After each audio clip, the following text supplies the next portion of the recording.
Suara ya, suara-suara ini, apapun suara itu ya, ini harus kita atur supaya tidak menjadi gangguan ya. Speaker di musola, masjid, monggo dipakai, silahkan dipakai.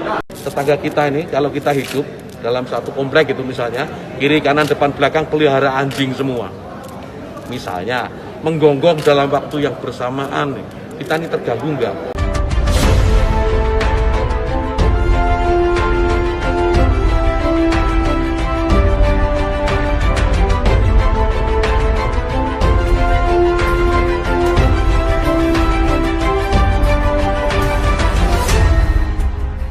Tonton video ini sampai selesai agar Anda tidak gagal paham.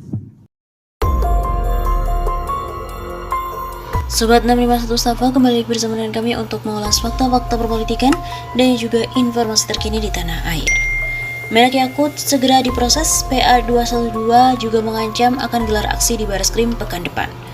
Persaudaraan alumni PA 212 mengancam akan melakukan aksi di Bareskrim Polri pekan depan. Mereka akan menuntut aparat untuk menindaklanjuti laporan masyarakat terkait dengan dugaan penodaan agama yang dilakukan oleh Menteri Agama Yakut Holil Qomas. Ancaman itu disampaikan langsung oleh Ketua Umum PA 212 Slamet Ma'arif kepada para wartawan saat demo PA 212 dan GNPF Ulama di depan kantor Kemenak RI, kawasan Lapangan Banteng, Jakarta pada Jumat 4 Maret. Slamet Ma'arif memastikan bahwa pihaknya akan terus turun mengawal dan juga memastikan agar kasus tetap diproses. Kami tunggu sampai dengan Jumat pekan depan. Kalau belum ada proses yang dijalankan oleh pihak kepolisian, saya pastikan Jumat depan kami akan turun kembali ke Bareskrim. Dalam aksi itu, Slamet juga meminta Menteri Agama Yakut untuk segera bertobat kepada Allah Subhanahu wa Ta'ala atas ucapannya yang seolah membandingkan kumandang azan dengan gonggongan anjing. Pihaknya juga menuntut agar Menak Yakut meminta maaf kepada umat Islam atas ucapan tersebut. PA 212 menilai klarifikasi dari Kemenak terkait pernyataan Menteri Agama Yakut Holil Qomas soal azan tidak dapat diterima. Ketum PA 212 Slamet Ma'arif menegaskan pihaknya telah mencermati video pernyataan Menak Yakut. Dalam video itu, Menak secara jelas telah membandingkan kumandang azan dengan gonggongan anjing. Kita juga sudah mencermati, sudah melihat, mempelajari video perbandingan antara kalimat azan dengan klarifikasinya. Slamet juga menyebut telah menelaah pernyataan Menak dengan pakar hukum hingga ahli bahasa. Bahkan ia juga telah berkomunikasi langsung dengan mantan Menpora era Susilo Bambang Yudhoyono, Roy Suryo, terkait Menak Yakut.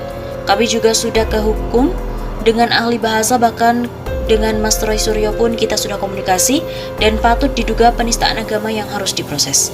Harus diproses. Begitu pungkas Slamet.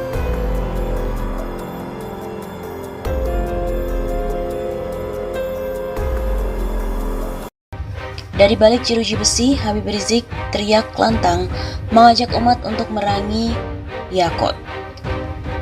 Mantan Imam Besar FPI Habib Rizik Syihab mengecam keras omongan Menteri Agama Yakut Holil Qomas terkait dengan suara azan dan gonggongan anjing.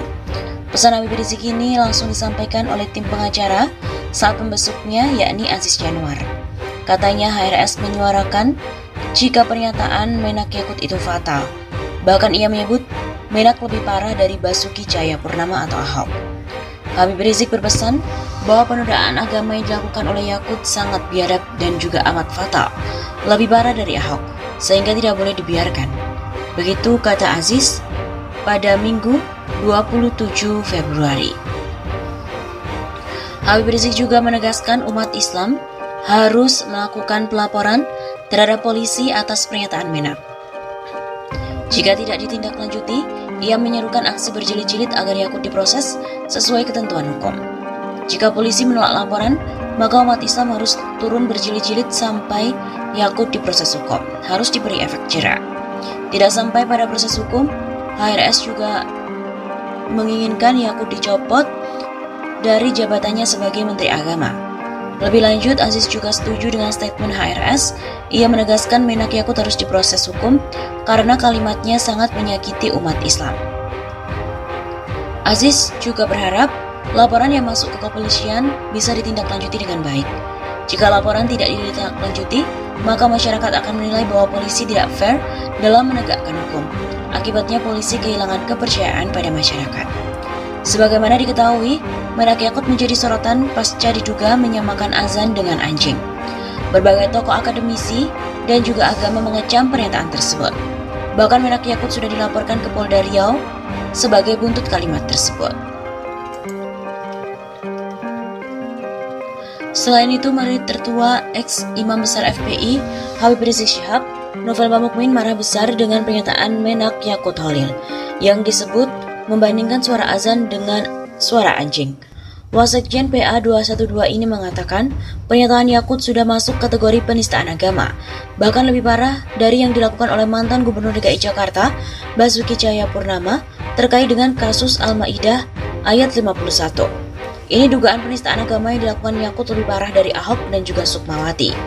Pokoknya polisi harus segera tangkap Yakut, kata Novel ketika dikonfirmasi pada Kamis 24 Februari.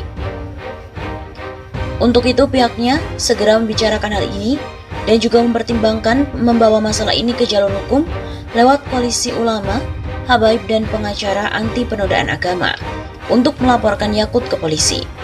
Kami dari KUHP akan segera mengkomunikasikan dengan segenap jajaran untuk segera melaporkan Yakut pada pihak berwenang. Novel juga menilai sejak awal diangkat menjadi Menak, Yakut memang kerap kali membuat gaduh dengan pernyataan-pernyataan kontroversial.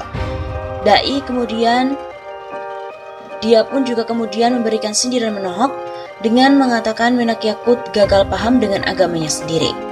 Kalau tidak bikin gaduh bukan Yakut namanya yang selalu gagal paham dengan agamanya sendiri. Memang si Yakut berangkat dari pendukung penista agama yang akhirnya nyemplung langsung sebagai terduga penista agama. Begitu katanya.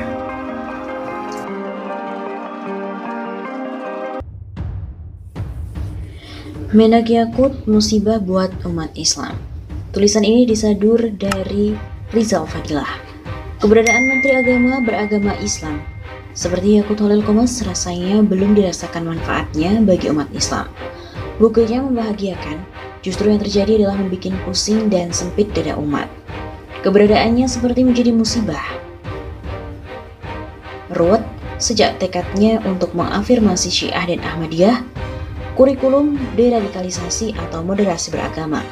Selamat Nauruz 178 EB, kemenak hanya untuk NU, doa semua agama, larangan kenceleng, hingga terakhir aturan soal pengeras suara di masjid. Sesuatu yang sudah biasa dalam kehidupan umat Islam kini dimasalahkan dan diatur dengan ketat. Menteri Agama Yakut membuat umat kalang kabut. Ironis bahwa pengaturan pengeras suara masjid harus dibuat oleh seorang menteri melalui Surat Edaran Menteri Agama Nomor 5 Tahun 2022. Rasanya kurang kerjaan, lagi pula jika dilanggar apa sanksinya? Tentu saja tidak ada, apalagi terhadap bentuk surat edaran itu menjadi pertanyaan. Sejauh mana kekuatan hukumnya?